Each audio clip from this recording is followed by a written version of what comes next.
सुप्रभात प्यारे बच्चों हमने पिछली कक्षा में कक्षा 6 की पाठ 1 हिम्मत करने वालों की का अध्ययन किया था, जो कि आपकी हिंदी की पहले पाठ में दिया गया था। आज हम पाठ 2 नमक की मिठास नामक पाठ का अध्ययन करेंगे, जो कि आपकी हिंदी की पाठ्य पुस्तक के पाठ 2 में दिया गया है। बच्चों, यह बहुत ही प्रेरणादायक कहानी है तथा इसके लेखक शंकर पिल्ले जी है।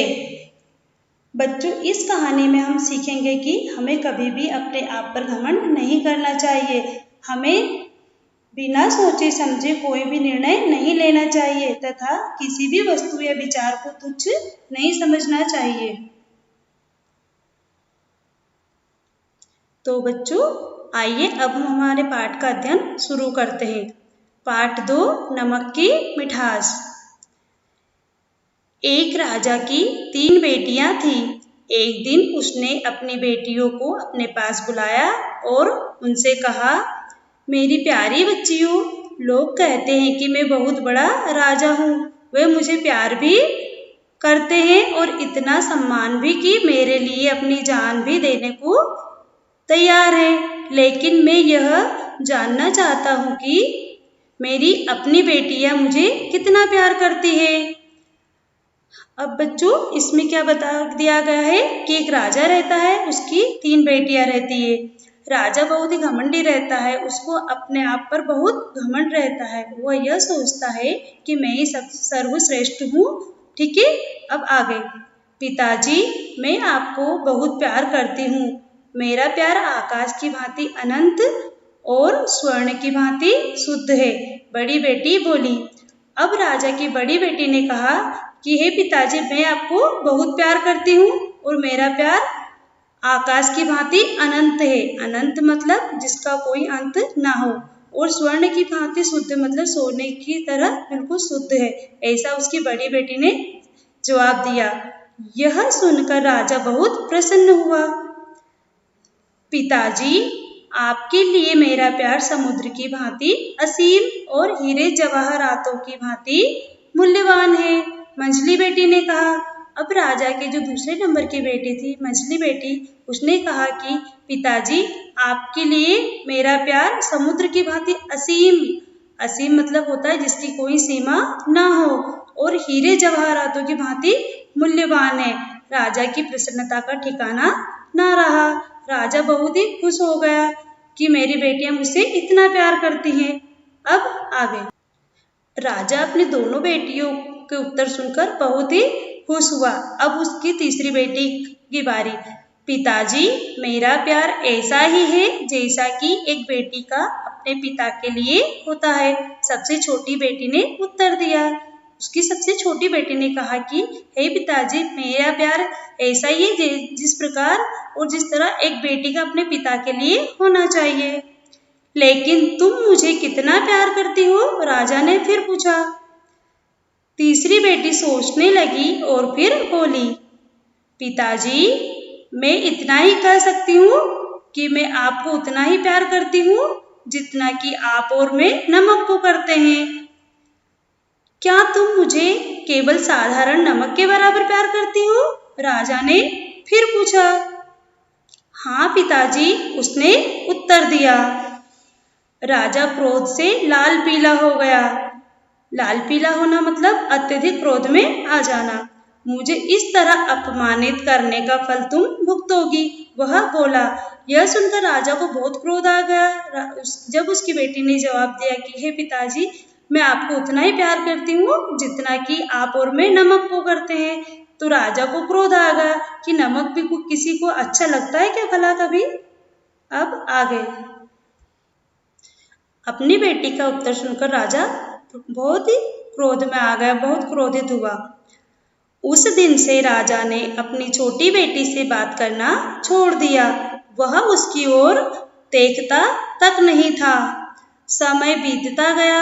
राजा ने अपनी दोनों बड़ी राजकुमारियों का विवाह 2 राजाओं के साथ कर दिया। तीसरी राजकुमारी अब अकेली रह गई। राजा ने उसका विवाह एक भिखारी से करके उसे विदा कर दिया। राजकुमारी ने अपना दंड बिना एक शब्द कहे हुए स्वीकार कर लिया। राजा ने क्या किया कि जिन 2 बेटियों ने उसकी तारीफ की थी, उन 2 बेटियों का विवाह तो राजा के साथ किया और जो तीसरी राजकुमारी थी उसका विवाह एक भिखारी के साथ कर दिया क्रोधवश। अब आगे, राजकुमारी बहादुर थी, वह किसी भी स्थिति या कठिनाई का सामना करने के लिए तैयार थी। सबसे पहले वह अपने पति के बारे में जानना चाहती थी कि वह कौन था।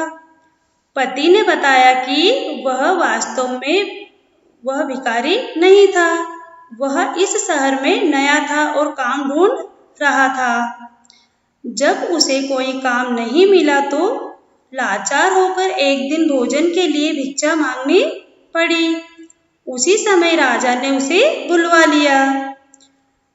अब बच्चों देखो, राजकुमारी कैसी थी इसमें? राजकुमारी बहादुर थी, निडर थी, वह समस्याओं से डरने वालों में से नहीं थी।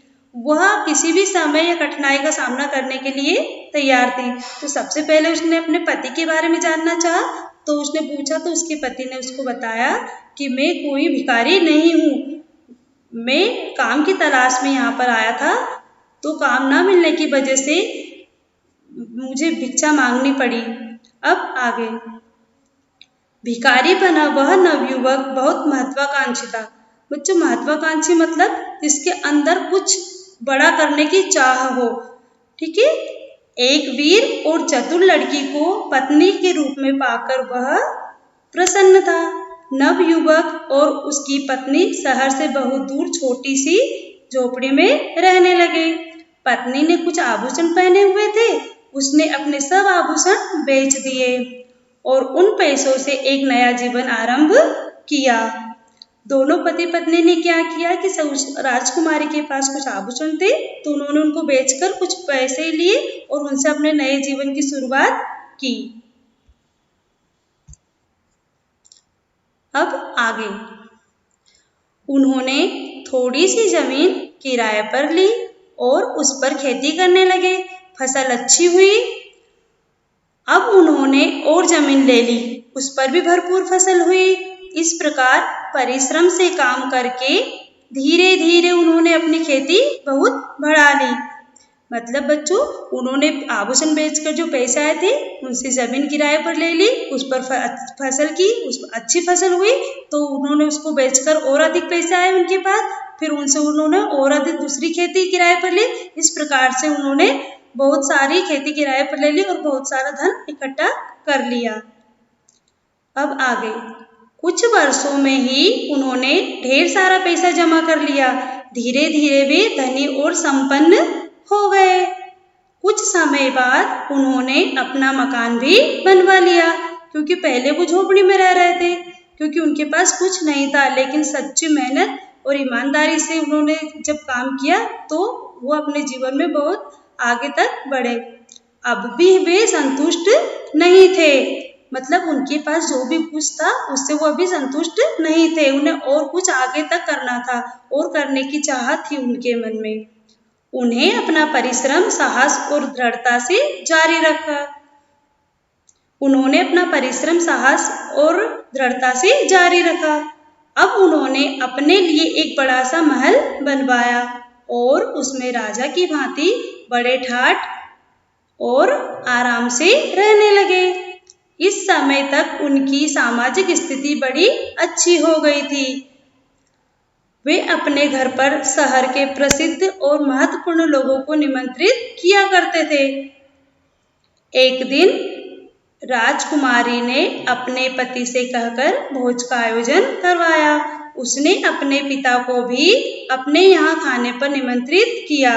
राजा ने निमंत्रण स्वीकार कर लिया, लेकिन वह इस बात से अनजान था कि वह अपनी बेटी के यहाँ ही खाने पर जा रहा है, क्योंकि राजा को पता नहीं था, क्योंकि उसने तो अपनी बेटी का विवाह एक भिखारी से किया था और राजा को जिसने निमंत्रण दिया था भोजन के लिए वह तो कोई संपन्न लोग थे, इसलिए राजा को पता नहीं था। अब आगे, भोज बड़ा शानदार था। राजा समेत सब अतिथि इस आयोजन से बड़े प्रभावित हुए। गृहपति और गृहिणी अपने अतिथियों की देखभाल बड़ी शिष्टता और सुंदर ढंग से कर रहे थे। बच्चों, गृहपति और गृहिणी मतलब वह युवक और राजा की बेटी, दोनों पति पत्नी। जैसे ही राजकुमारी अपने पिता के नजदीक पहुंची, उसने अपना घूंघट नीचे कर लिया और उनसे भोजन के लिए बैठने के लिए आग्रह किया। मतलब जैसे राजकुमारी अपने पिता के सामने आई तो उसने घूंघट से अपना चेहरा ढक लिया और अपने पिता से भोजन के लिए बैठने का आग्रह किया। अब आगे, राजा भोजन के लिए बैठ गया। सोने की कटोरियों में तरह तरह की चीजें उसके सामने रखी या रख दी गई। राजा को भूख लग रही थी। उसने एक कटोरी में से एक ग्रास खाया। एक ग्रास खाया मतलब एक रोटी का टुकड़ा या फिर एक कोर खाया। उसे बड़ा आश्चर्य हुआ जब उसने अनुभव किया कि खाने में नमक नहीं था।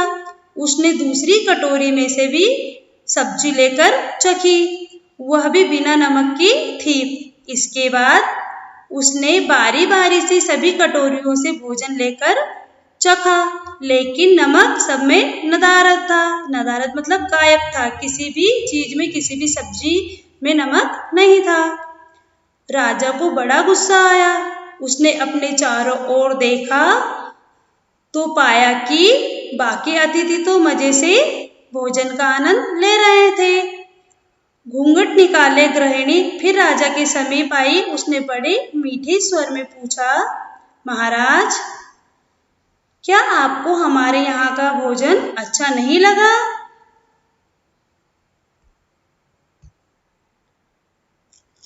तुम्हारा खाना अच्छा लगा? राजा गरजा, ऐसा खाना मेरे सामने परोसने की तुम्हारी हिम्मत कैसे हुई? यह खाना बिना नमक के पकाया गया है। तुमने मुझे ऐसा खाना परोसकर मेरा अपमान किया है। गृहिणी ने तब अपना घूंघट उठाते हुए कहा, तो आपको नमक अच्छा लगता है? निसंदेह आपके लिए वह सोने और जवाहरातों से अधिक मूल्यवान है। राजा ने गृहिणी की ओर देखा।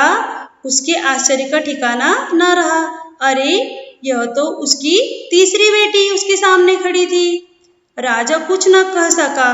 पहली बार उसने अनुभव किया कि आदमी के लिए यह साधारण नमक सोने जवाहरातों से अधिक कीमती है।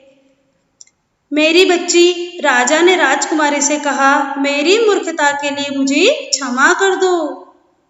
छोटी बेटी से जैसा व्यवहार राजा ने किया था, उसके लिए वह लज्जित था।